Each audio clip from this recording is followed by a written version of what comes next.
performance. So I'm not a craft beer drinker. I can't be moderating this. There's need external help. And Luke has very nice to introduce all his friends to me. And having here to moderate this talk will be David. I think it's best for him to introduce himself. He will know everything better than I do. Okay, so let me hand over to David. Cheers, Mac. Much obliged. I'm definitely not one of the brewers. Just before I get accused of being a brewer again, as happened in my life, but there's worse things to be called, I suppose.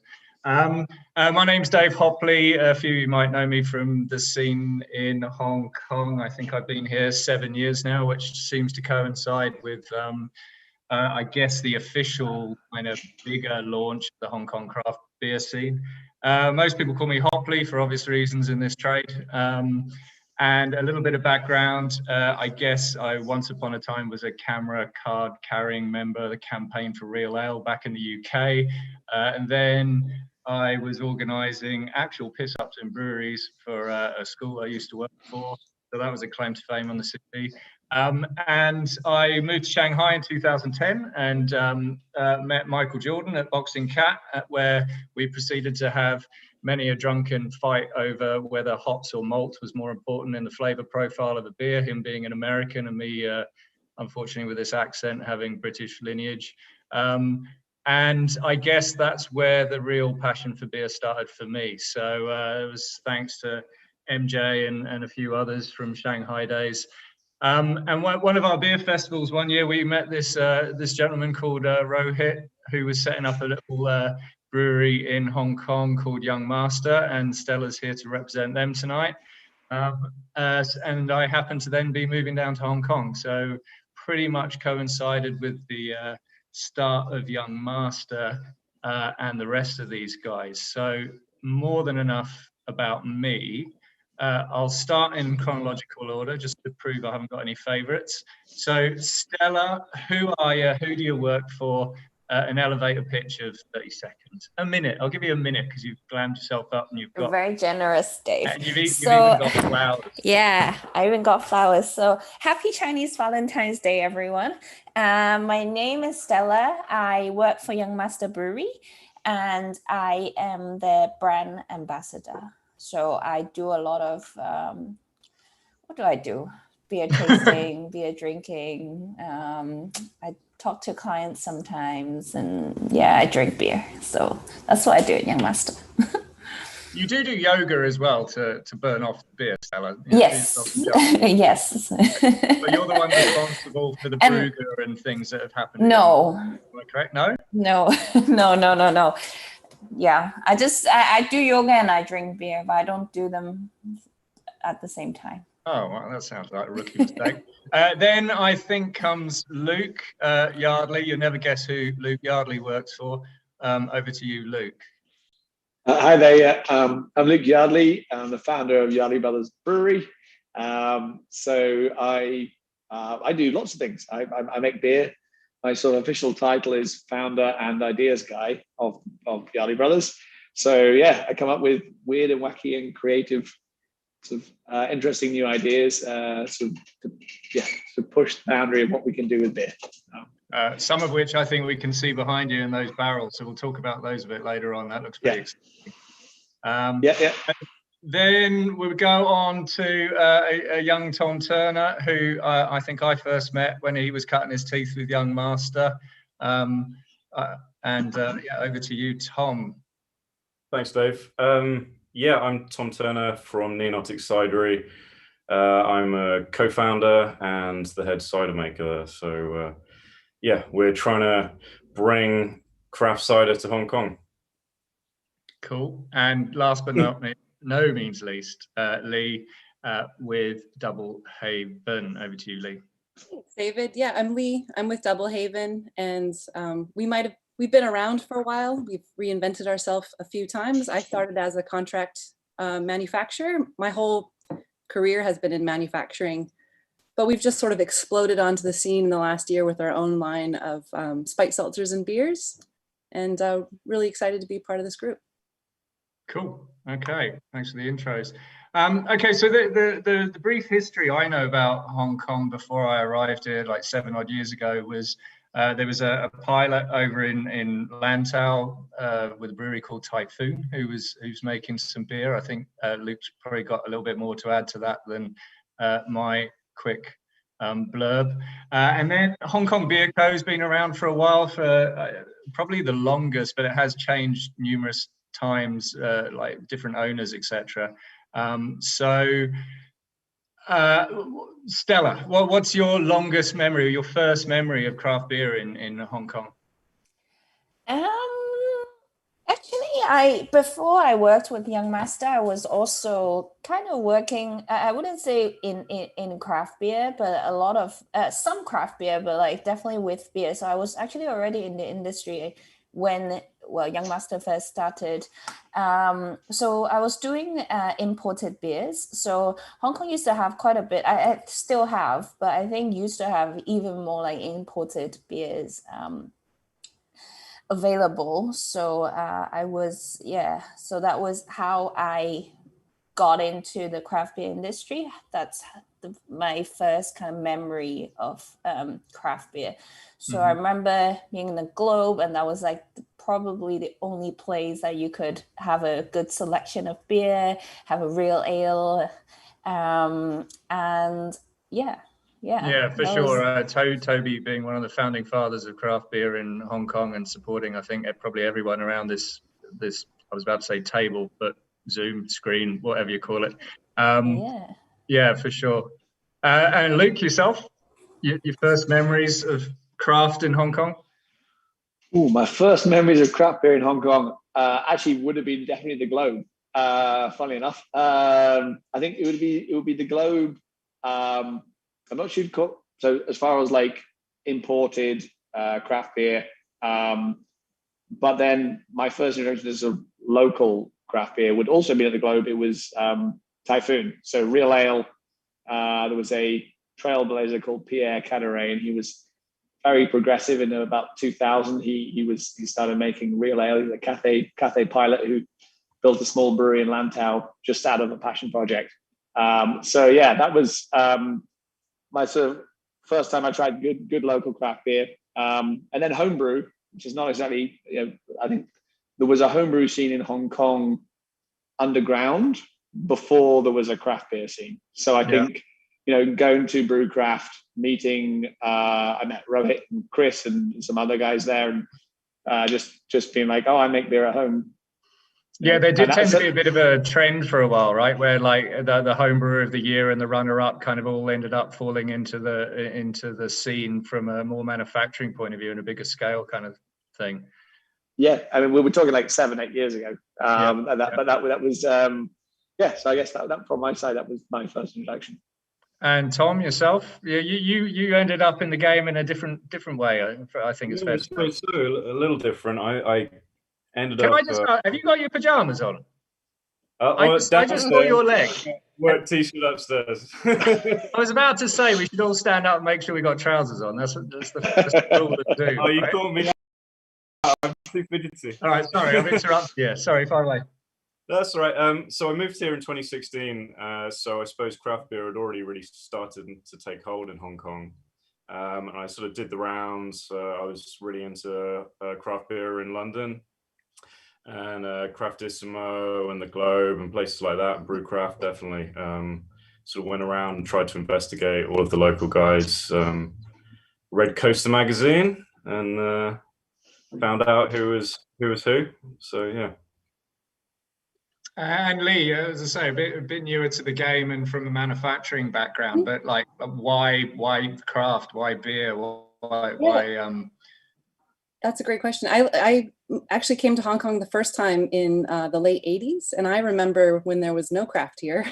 Not personally, I was too young to drink, obviously, but my uncles, all could only get San Miguel and a handful of other beers.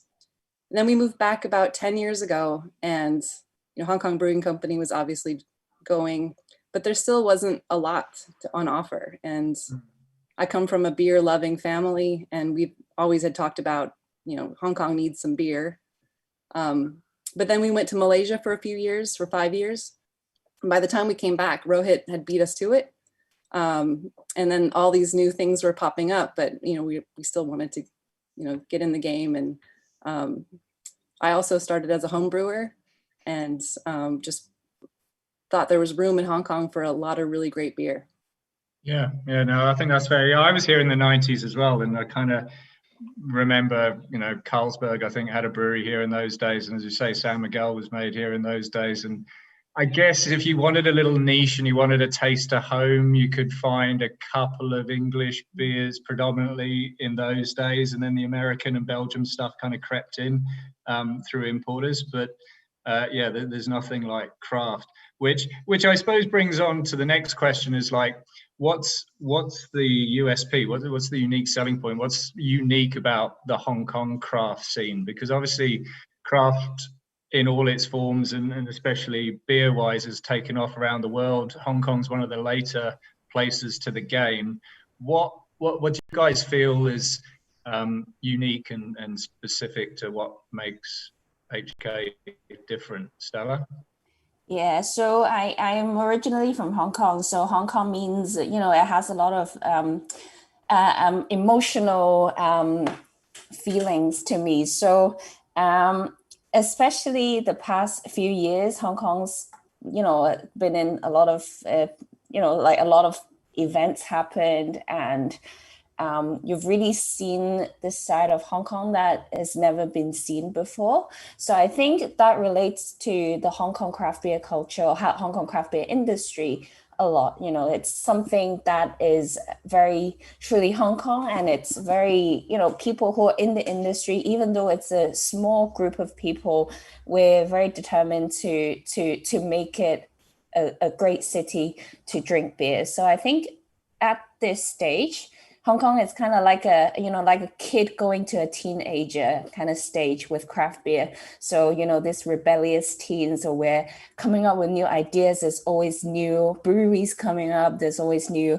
talent, new skills. So it's an exciting time to be in the industry. It's an exciting time to try to do something a little, or create something that is a little more us, in opposed to just kind of following trends from other places in the world. So yeah, I'm really enjoying being in the industry now. I think it's just, there's so much creativity going on, and like all of us here, we're doing different things, and it's all amazing. Like, it's all just so good. Like, every day I'm looking at Instagram, I'm seeing new beers, I'm seeing new ideas, and it's just very inspiring.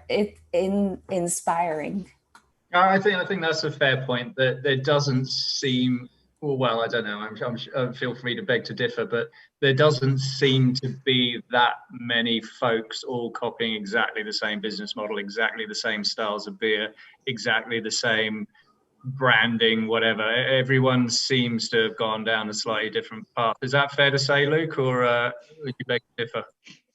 Well, I think that slightly going back to the previous point, but answering that one too. Hong Kong is an amazing place as far as food culture. The food culture here is amazing. People are open to trying new things. It's a city of, Michelin-star restaurants, amazing street food. And when we first started, the advice people gave us was to make something like Blue Girl. And we didn't, we didn't do that. We made, our first beer was the Hong Kong Bastard, which was at almost 8%, super big, full flavor Imperial IPA. And the response was great. People are open-minded here to try new things. People interested in strong flavors, subtle flavors. There's a lot of complexity there. So, food lovers, people, basically, if you love taste, you're going to love good craft beer. So yeah, it's been great to see that side of things. And from that's kind of allowed us to push things a bit more. I think that if I'd started my brewery in the UK, I probably would have been forced to maybe be slightly more conservative in what I'm producing. I can make, barrel-aged sour beers. I can make smoked beers where we smoke our own malt. You know, we can do that, and people get it here, which is great. So yeah, I think that sort of allowed us to specialize and become have our niche, and really sort of push the boundaries of what's possible in beer. Same goes for you, Tom. I mean, you were actually partly involved in that smoking of the malt, if memory serves me correctly, Tom. I don't know if you were just the slave labor or what, but put my other, but yeah. Yeah, so from a cider perspective or from a beer perspective, from your experience, same question really. What's unique about the Hong Kong scene that you've noticed compared to London? Well, I wholeheartedly agree with the vibrancy of Hong Kong and its individuality and the food culture that really, it's easy to allow your creativity to go wild and picked up. Sorry, is someone talking over this? Oh, there was a little bit of background noise coming from somewhere. I'm not sure where.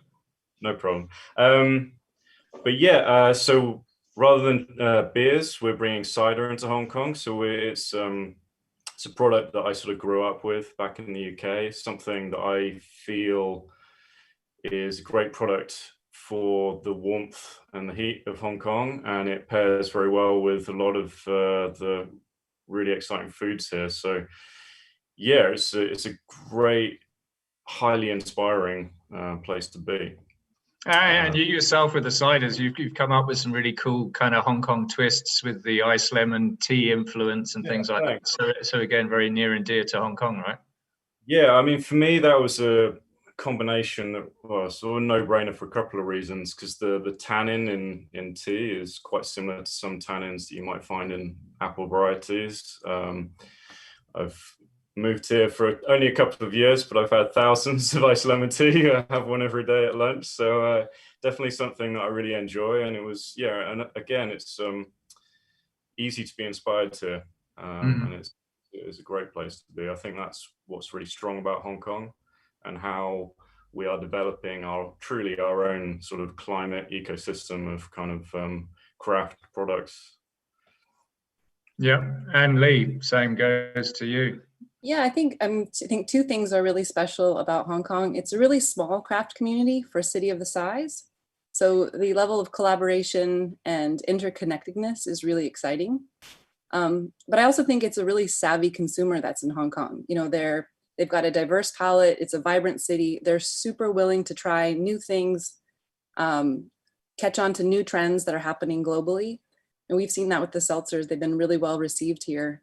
And, you know, as of April last year, there wasn't a single one. So savvy consumer. And I also think that, for us, we're kind of pushing the next level. So, you know, how do we make our business a platform for good as well? Because I think that's the next trend. So we're becoming, a member of the 1% for the Planet initiative, certified B Corp, because I think that the Hong Kong consumer is going to shift there and also say, thanks for the great beers, but what else are you going to do for us? And the community at large as well. Yeah, no, I think that's all fair comments. And again, you're all singing off the same hymn sheet, but you've got your own kind of little unique twists to the products. And I totally agree with what Luke said about the fact that you can grow away from the mainstream. Like I guess most of the breweries here, you've got your bread and butter, whether it be a Pilsner or a lager, you've got your bread and butter, pale ale and IPA. But at the same time, everyone on this Zoom is doing something a little bit different and got, special little projects going on as well, which hopefully we'll get some time to talk about in due course. I guess maybe this could be one of the opportunities for you to talk about it is what's the favorite product that you produce and why? So, I mean, it's a bit of a cliche question as in what's your favorite beer? It depends on the weather, depends what I'm eating, depends what side of the bed I got out of. But what's your particular favorite? What makes it so special that Young Master produce, Stella? My favorite beer of Young Master. Wow, it's hard to answer. Me personally, I'm a big fan of sour beers. I'm a big fan of wild ales. So I'll definitely say the Days of Being Wild series. So that's a foeder series that we do with wild yeast. I think my recent favorite one has to be the Days of Brewing Wild. That's the collab with ASHK Brewcraft for the anniversary in the style Flanders Red. So yeah, I think. Yeah, Luke. I don't know if you guys have had it. It was delicious. It was very good, and the talk of the town. Until the next one come along, Luke, your favorite products. Yeah, well, I think I'd have to say we release about 2 new products every month, so we're pretty fast moving as far as new beers. So I think in general, what I like to say my favorite things for me drinking is probably our barrel aged beers. So I'm in our barrel room right now. You can see behind me, there's a whole load of barrels.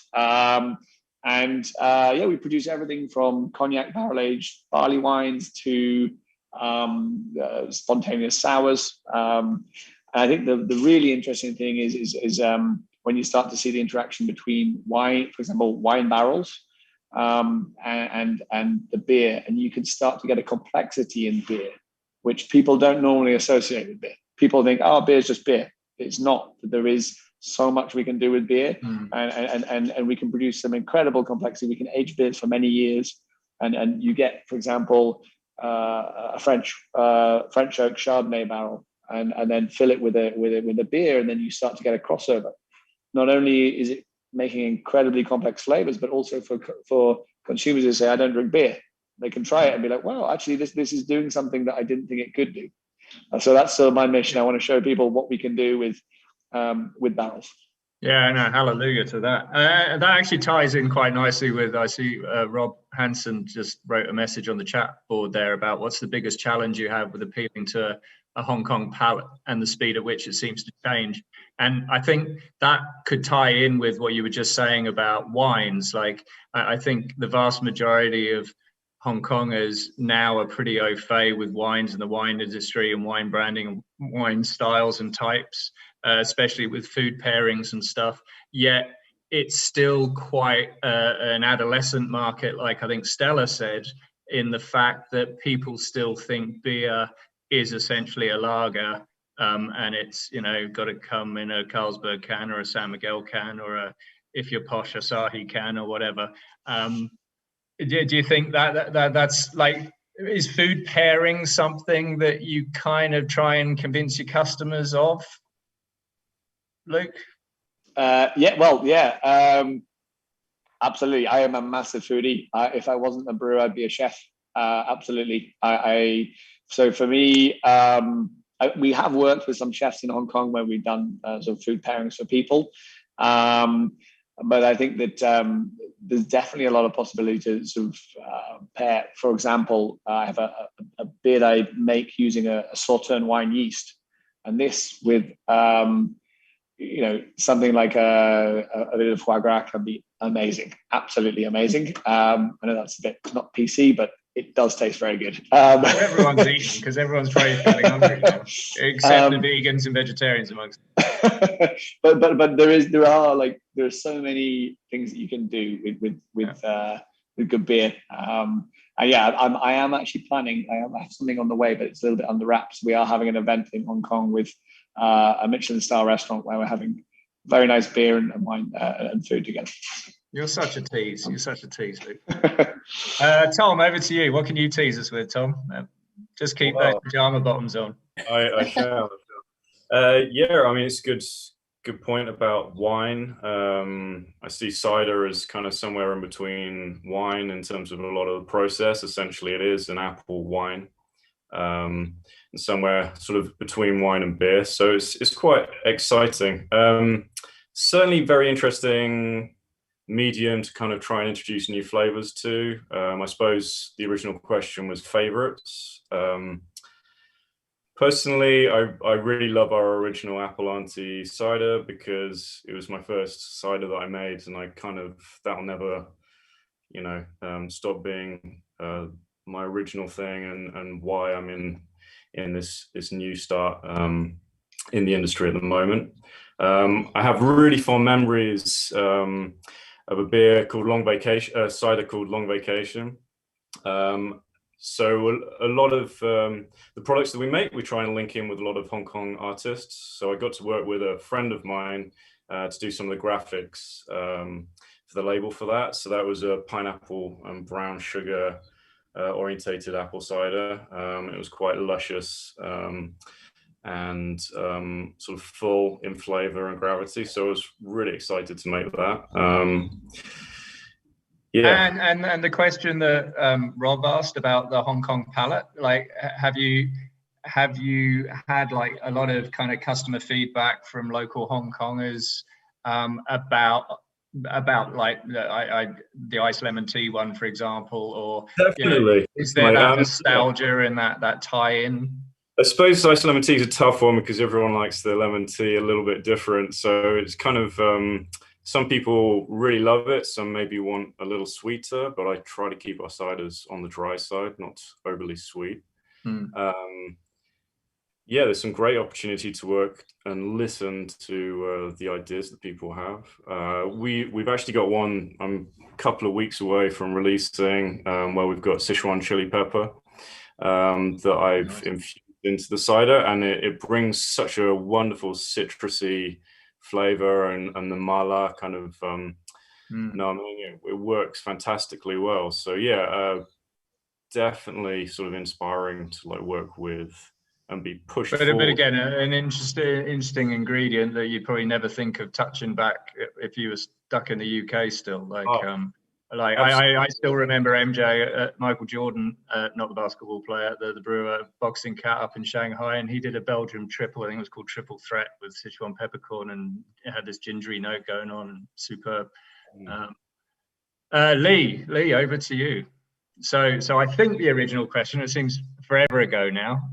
Your favorite, you're holding it in your hand. You're about to crack it open, are you? Oh, impeccable. No, the lemongrass and lime is my personal favorite of the seltzers. It's been my favorite since the beginning. Yeah, when we started with the seltzers, it was really important to us that each of them had one Asian inspired flavor in them. So lemongrass and lime, obviously. We've just done a starfruit and hibiscus, cucumber and watermelon, and then a ginger and blood orange, which is probably my second favorite and most controversial flavor. Some people think it's spicy. I don't think it's spicy enough. But yeah, the lemongrass and lime has been the crowd pleaser of the group. It's the clear favorite. But there's like, diehard fans for each of every time I think I'm going to get rid of one, there's a small uprising somewhere in Hong Kong, and we keep. You can never please all of the people all of the time, right? Yeah. So our original idea was to have 4 core flavors and then a rotating, seasonal flavor. But the starfruit's been such a hit that there's going to be a riot if I get rid of it. So I got to come up with something really good, really fast to replace it. It's a total epic drink for the summer, right? I know that for sure. Yeah. But the trouble is you kind of have to convince yourself that there's alcohol in them. Yeah, I mean, so the very first time we brewed these, before we did any testing, we really knew what we were doing. A bunch of us went to the beach with a 6-pack, and it was a mess. We were a mess, and we finally got the test results, and it was like 6.5%, 7%, and we just been downing the beach all day. And I couldn't ride my bike home, so it was a bit of a sloppy afternoon. Brilliant. So I guess, that leads on to my next question, where you were talking about what you like and what others might not necessarily like, and vice versa. So I asked you what your favorite was and why, but what's the most popular drinks that you guys actually make, whether it be volume or just the sheer amount of feedback that you get? So it might be a small volume product, but just the social media blows out of all proportion. So Stella, over to you. It's a hard question because I think we make a lot of products for kind of different clientele, as you'd say, or for different group of audience. So we do make some very geeky beers, very experimental beers. That maybe the beer geeks or beer craft beer drinkers would love. We make a very versatile pale ale that I think by volume, that's our most popular beer. And we also do a lot of collaboration, not just with breweries, but we do with other brands that we associate with, or we really are passionate with. So recently we've done a collaboration with a local coconut sweet brand called ASHK.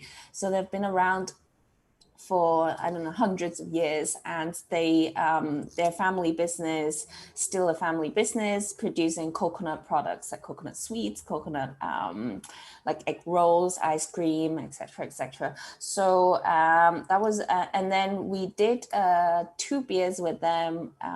They both have coconuts in, and then we also did a Chinese New Year gift pack, because it was around Chinese New Year when we launched it, and their brand especially, it's very popular during Chinese New Year.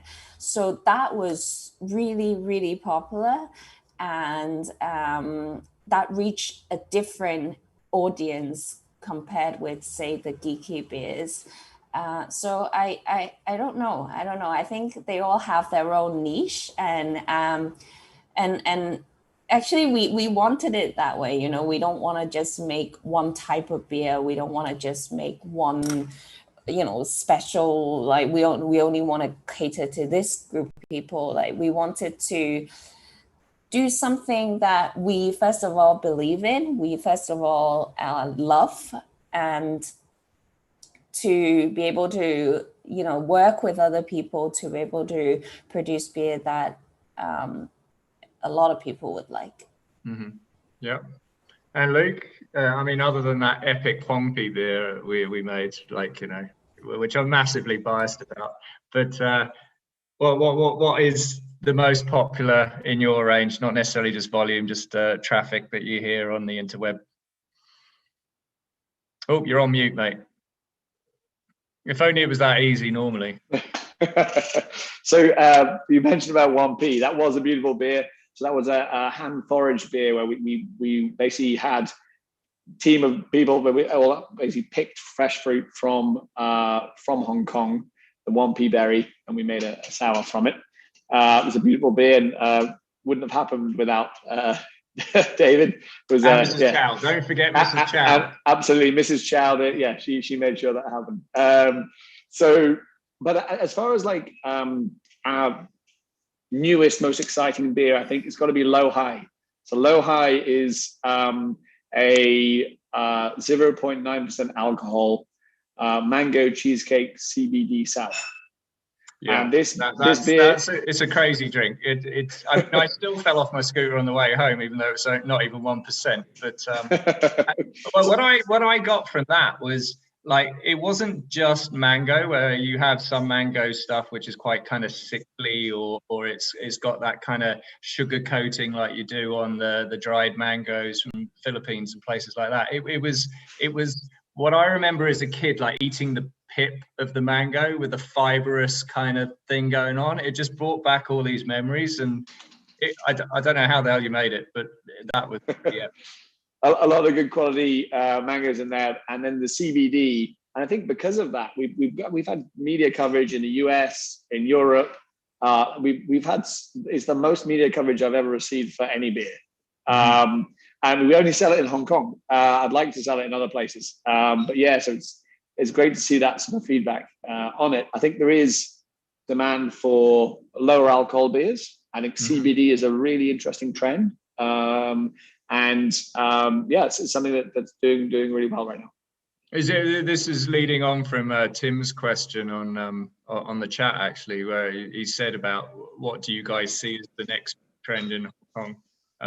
And I guess CBD's been done by 3 or 4 breweries now. Young Master, I know, has done it as well. And some neighbours in a similar facility with Tom have been making. I think they were the original guys, weren't they, Tom? Yeah, they were OCBD. Yeah, definitely. Yeah, so I guess that's one of the trends for sure. And yourself, Tom, like bestseller or most popular rather than bestseller? That sounds a bit fickle. We've recently sort of had a lot of really positive feedback from a lot of sommeliers for our anniversary cider. So I was quite, well, flattered and overwhelmed by sort of the interest of people that have been studying wine and studying kind of things like this, and that was pretty cool. So I made a 7.3% cider. I made it a little richer than our normal sort of more easy drinking stuff, and we aged it for 3 or 4 months, and it took on a really kind of like depth of flavor that was quite compelling, and I'm fairly proud of that one. That worked very well, and people really enjoyed it. So is that available in like big 750s, or is it? Yes, I got to finally do a bit of bottle waxing, and I made a few 750s there, so that was good fun. We've also got it in kegs, so I think Crafted Simone might still just have a little bit there, so you can buy it by the pint. I think also another one that was quite popular, and also maybe sort of a little not necessarily high volume, but the Vaporwave series that we started out doing, and hopefully we'll do again this year. So we have kind of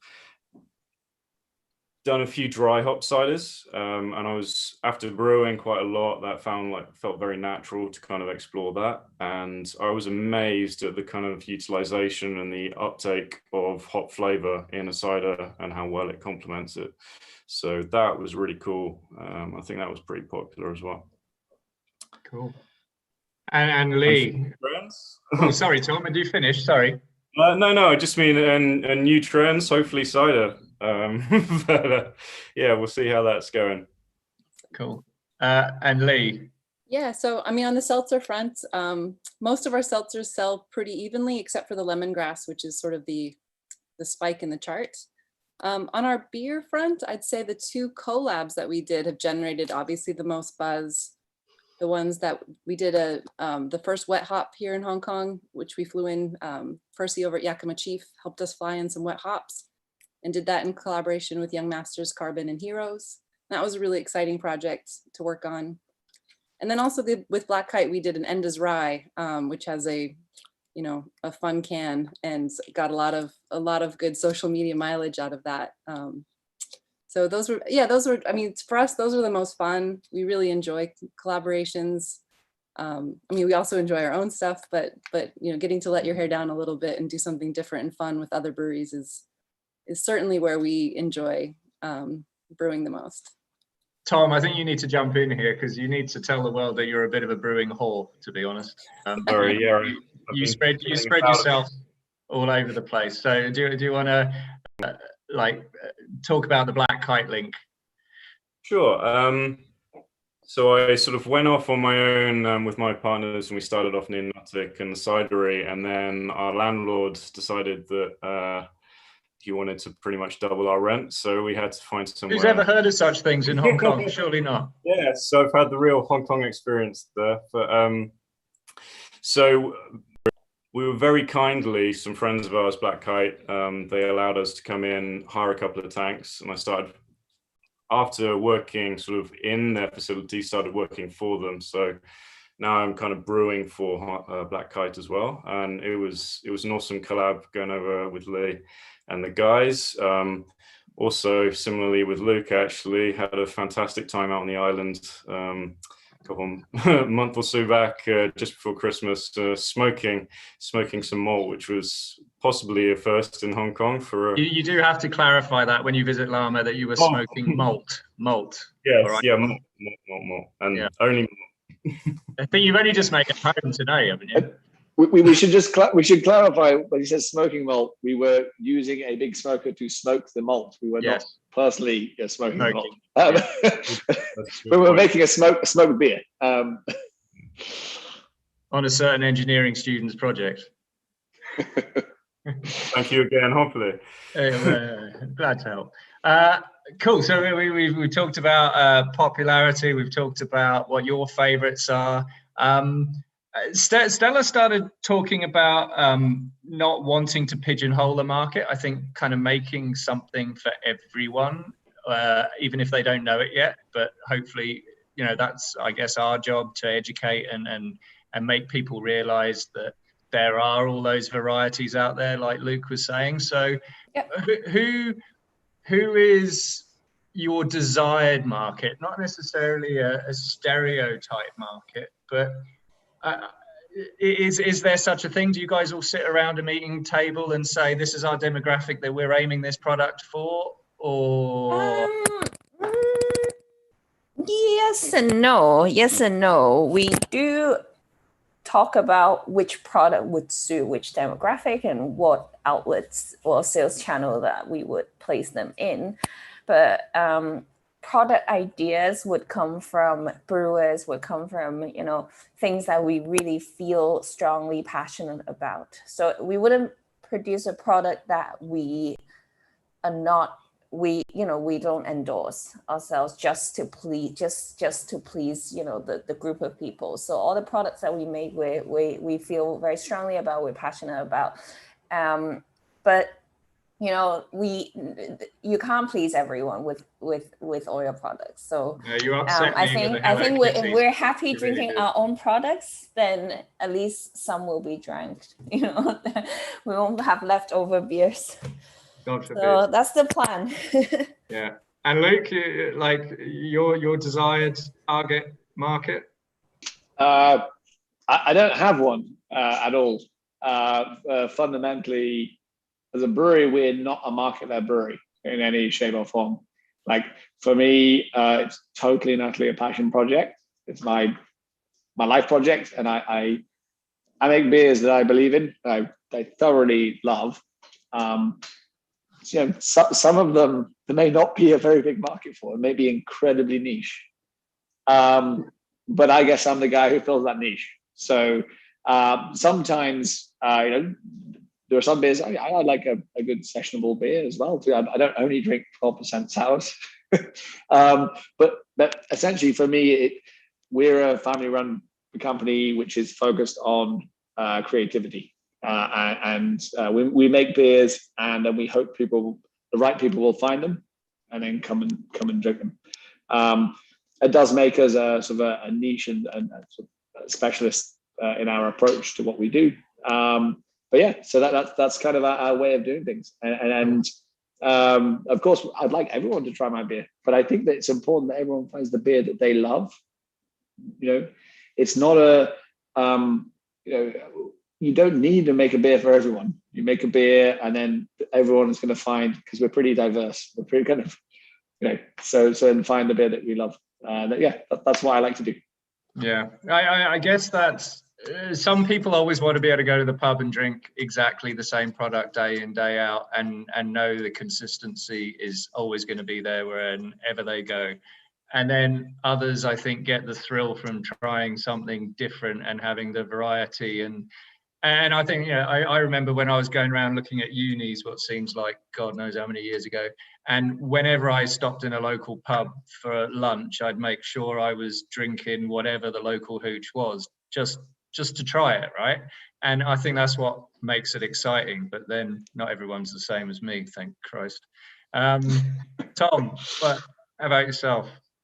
I mean, it's an excellent question.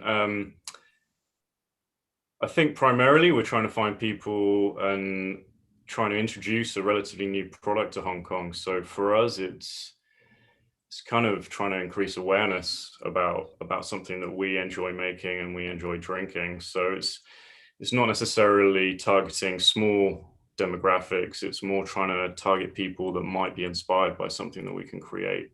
Try and be playful and try and sort of bring people in and educate them and introduce them to cider as a relatively new product. Yeah, there's a lot to be said. I mean, I think for us, we are trying to increasingly target a more local customer.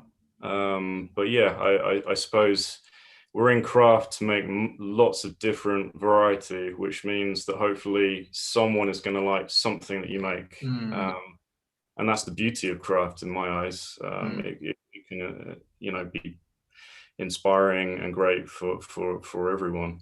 That's why tasting paddles are always so popular in this part of the world. Exactly. And barmen hate them because there's so much blooming washing up and pouring, but you can see why they're so popular. And Lee, yourself with the beers as well as the seltzers, I suppose. Yeah, I mean, we absolutely have a target market. With the seltzers, it's pretty easy. You know, that's a gluten-free, low-calorie option for someone. That's why I chose it. I mean, that's why I drink it. So I mean, that's a clear. I mean, not everyone is looking for those things, but it's a clear tool to bring awareness to what a seltzer is. For our beers, we also, I would say, my husband and I are our target market. We, similar to what everyone else has said, we make stuff that we like. And then in our social media and in our branding, we're really focused on outdoors, experiences. We target a lot of hiking and running clubs. Some of our biggest accounts are actually outdoor stores and not necessarily bars and restaurants.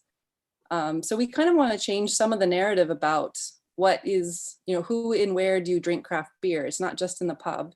It can be after a hike when you're on the beach. And Hong Kong has so much green space and beautiful beaches, beautiful landscape. And we really want to celebrate that. We really want to market that. So I think our target market are people who appreciate the outdoors, frankly. They appreciate being active, and I guess you appreciate the finer things in life, and craft is that, right?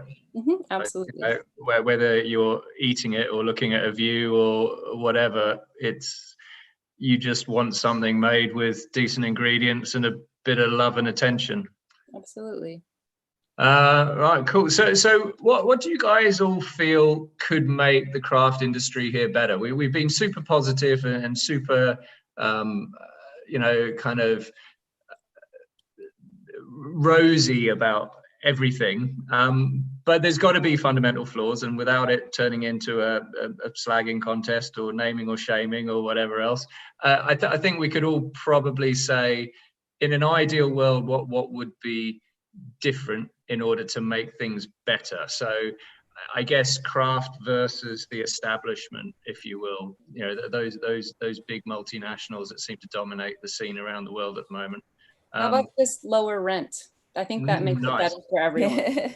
Yeah, that's a given. That's a given. Stella? For me, two things. One thing is the integration with restaurants and bars in Hong Kong. So because craft beer industry being a new industry, not a lot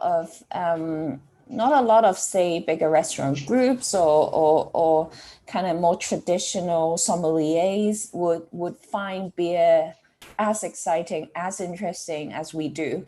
So I think it and in a lot of people's mind, it's still a beverage that it's nothing exciting. A beer is the equivalent of beer is a lager. So I think to have these people understand a little bit more about the industry, understand a little bit more about the hard work that goes into making beer, and how versatile, how just like Luke was saying before, there's so much that you can find in beer that you can't find in other beverages. So much complexity, flavors that you can find. So I think for not just us to understand this, because I think we do, but for more people who are in the restaurant, who are in the bar, who are in the hotel business to really get this. That's the first thing. The second thing would be, I think, a little bit more transparency in between. We're a small industry, so and I think a lot of us, we get on really well. We do collabs. We have a beer every now and then together. But I think it's just a little bit more transparency within the industry. Luke, over to you. Yeah, Stella, I think really good point as far as sort of transparency. Yeah, I think it's super important. I think we should be really, really proud of what we've done in Hong Kong in the last 8 years. We've gone from nothing to one of the leading cities in Asia for craft beer. And as one of the leading cities in Asia for craft beer, I think it's important that we people know that our beers are made locally, and people love our city. I think everyone knows a lot of people in Hong Kong are very proud to be from Hong Kong, and they love the fact that we're making something locally is important. And the guys from Double Haven, Lee and Scott, have mentioned to me about having some kind of a mark that shows this is made here.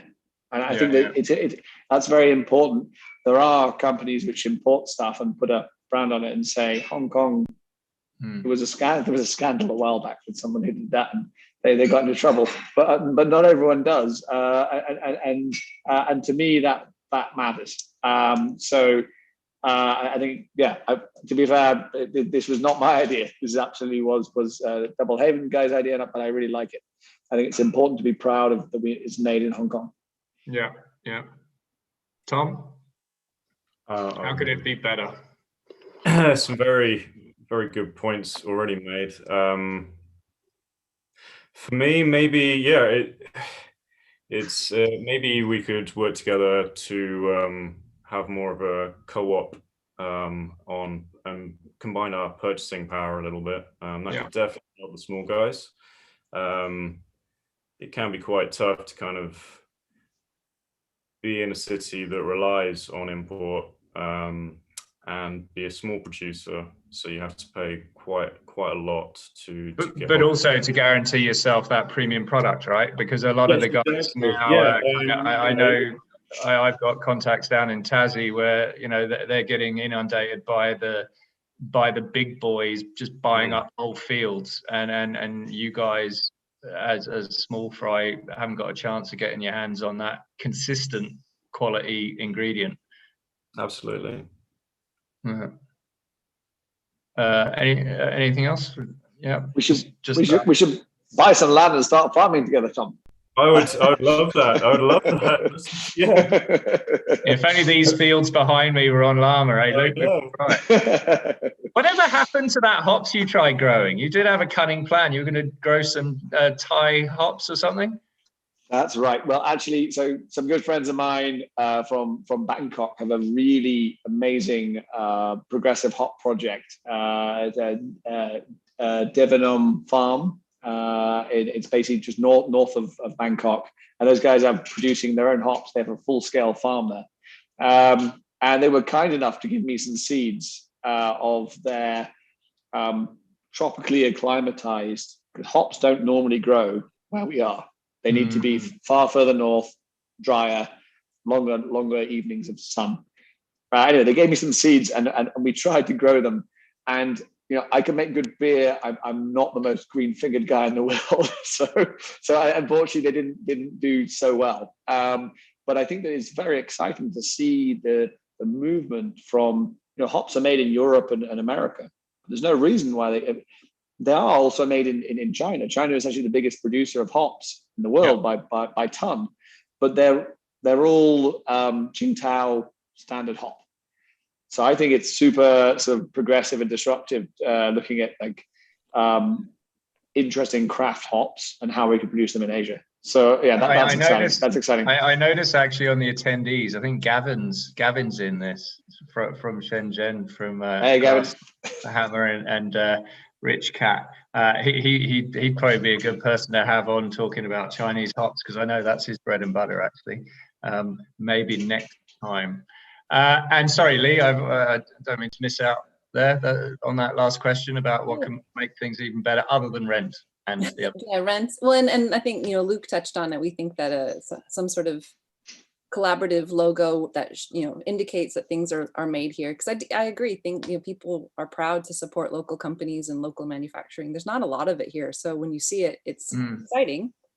Since he's already covered that, I'm going to answer Mac's question. If you want to collaborate with someone to make a beer, it's going to be Luke. We've been trying to get in his schedule for like 4 months, and he keeps dodging us. He keeps having babies. It's taking over his life.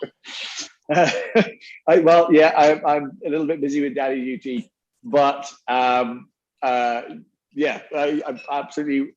totally ready to do something together. Well, now that I put you on the spot. It's in the public forum. we are going to make that happen for sure. Like I'm really excited on what we can do together. But yeah, we're going to find. Yeah, I think we maybe brew it, and then we'll see. Maybe later this year we can release it. That'd be great. Yeah, there's actually a couple of questions here about collaborations, I've noticed. Apologies to those guys writing the questions if we don't hit the nail on the head or get to answer them in 3 minutes, apparently, I think, is left. But anyway, one of the questions from Rob was about collaborations with overseas folks, like how you're getting over the travel restrictions. I think a number of you guys have done collaborations with overseas breweries. Stella, I know Young Master has. Luke, I know that you have. Yeah.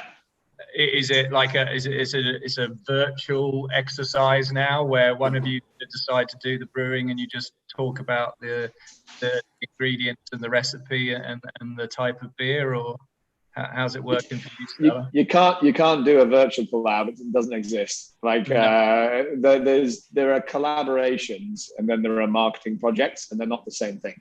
The best collabs I've had have been with breweries where we've really spent quite a lot of time together.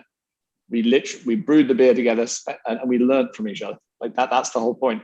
And you can learn from someone just giving you information, sharing their recipe. Of course, that's great.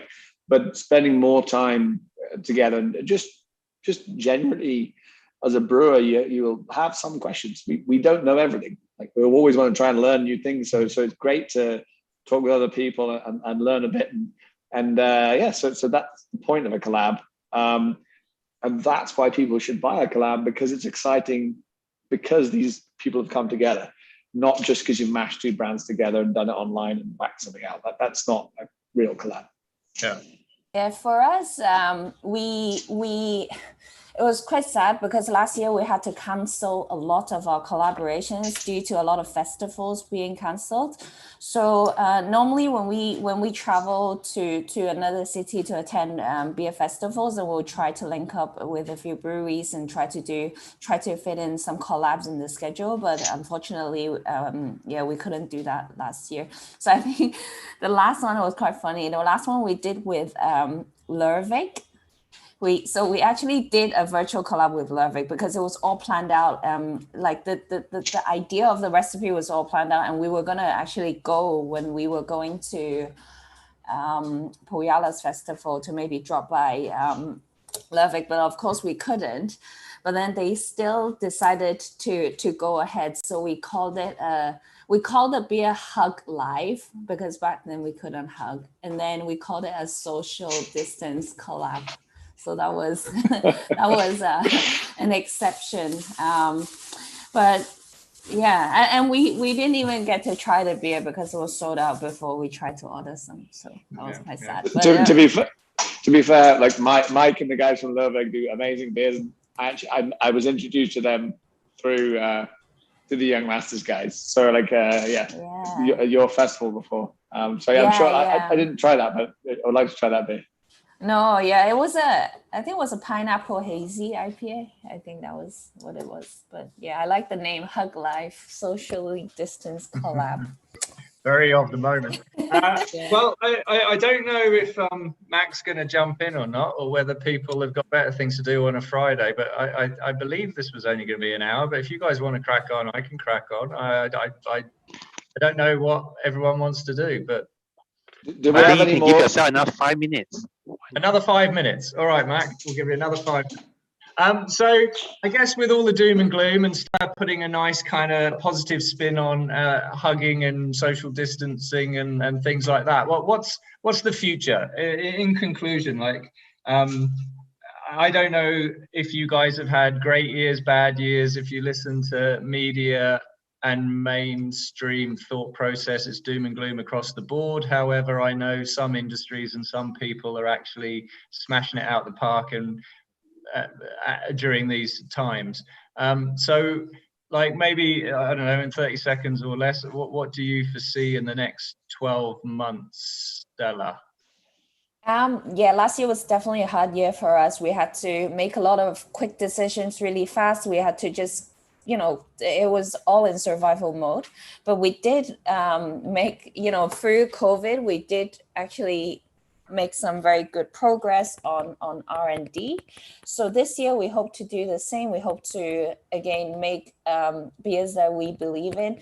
We hope to collab with breweries, with brands that we love, and to continue being innovative, to continue bringing fresh beers, bringing a good variety of beers for drinkers in Hong Kong. Okay, Luke, well, what's going to keep you competitive, and what's your niche, and how are you going to grow? I think it's going to be a combination of sort of a weird, looks like a dichotomy, as far as like almost a Y shape, like the Yardley logo.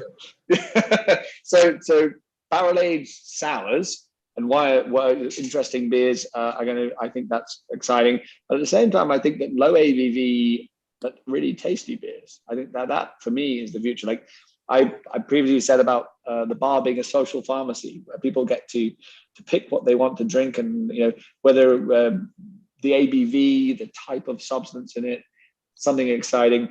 Whether it's a beer that tastes like a wine at a higher ABV beer that tastes like a wine, or it could be like a low ABV beer. I don't know. I think that's exciting, and I'm excited to keep doing new things because there's a lot of diversity, and we are just beginning. People are saying, there's so much more we can do. We are just beginning. Yeah. And Tom, how's your cider going to take over Hong Kong? Well, spreading love. We're getting traction, and it's really exciting. I think this is going to be a great year. Last year was all about preparation and survival, and this year is about executing those plans, executing the things that you've been working so hard to kind of like maintain and drive forward. So yeah, we've got a couple of collabs coming out in the next couple of months. I desperately want to get over to Vietnam and collab with a cider maker over there that I've been talking to for over a year, but last year just couldn't happen. I'd love to get over to Japan. There's some really exciting stuff going on over there. So yeah, this year's going to be really exciting for us, I think. I guess a bit like Stella said, you've had that rare luxury of time this year to consolidate and fine-hone your craft, right? And Lee, yourselves? Yeah, I mean, Double Haven, we've had the best year we've ever had, but we're only 9 months old, so it's. But no, I think it was a blessing in some ways to be born in the COVID environment. It taught us to pivot, to maybe look for different opportunities, places that you wouldn't normally look for them. So I think the future for us is obviously lots more seltzers. We've got the beers, but we're going to be doing a bunch of experiences and adding that a sort of a different dimension to sort of what we're offering. Mm-hmm. Cool, awesome. That's probably a nice way to finish things on a positive, where I think everyone deserves a drink about now. So thank you for the attendees that I keep seeing popping up, and thank you for those questions. I hope we've managed to answer most of them. And I think it's probably up to me just to thank everyone for joining and giving up their Friday evening, and then I'll pass back to Mac, who's the man of the hour, to close proceedings. Mac, you're on mute. You're on mute. You're on mute, mate. He's having a beer. He's too big. I've been drinking when you are talking, so like I'm really quite drunk. Can't press the button. So thank you everyone for coming and share this wonderful conversation together. I really look forward to like seeing more collaboration between like brewers, because I think Hong Kong is really vibrant on this side. I'm a Singaporean, and compared to like what I see in Singapore, the craft beer scene, I think Hong Kong is really way ahead. So and it's always a joy like walking in the supermarket just to look at the bottles of beer and see what new ingredients are now used in the craft beer. It's like there are like pandan now, there's like coconut now, and chili. I'm not sure when. To be fair, Mac, you can find most of the Hong Kong beers in the supermarket shelves and cold storage in Singapore now. Okay, I'm looking forward to maybe like jackfruit or durian. Those like smells really bad fruits. That would be insane. Like, see how you all can make it into a beer as well. But I'm sure if you do something like durian, all the Singaporeans in Hong Kong, Malaysia in Hong Kong will like rush for it and buy like crazy. That's got you written all over it, Luke. Well, Matt, you send me the durians, and we'll see what we can do. Wow, durians are really expensive. You'll have to build a facility in the back of Llama somewhere where you're not going to offend anyone. Yeah, you won't be able to get the smell out of your barrels for years. Added value. Okay, thank you everyone. So, and any of the participants that like to sign up for the future like craft beer tasting, feel free to email us and we'll get in touch with all of you again. So see you next month, last Friday of each month. Right. Cheers, guys. Bye. Thank you. Cheers, guys. Thanks, Happy guys. weekend. Yeah. Bye-bye. I'll see you at Beer Shack tomorrow, Luke. I'll see you tomorrow for a pint, Hopley. Cheers. All right, mate. See you later. Ta-ra, folks.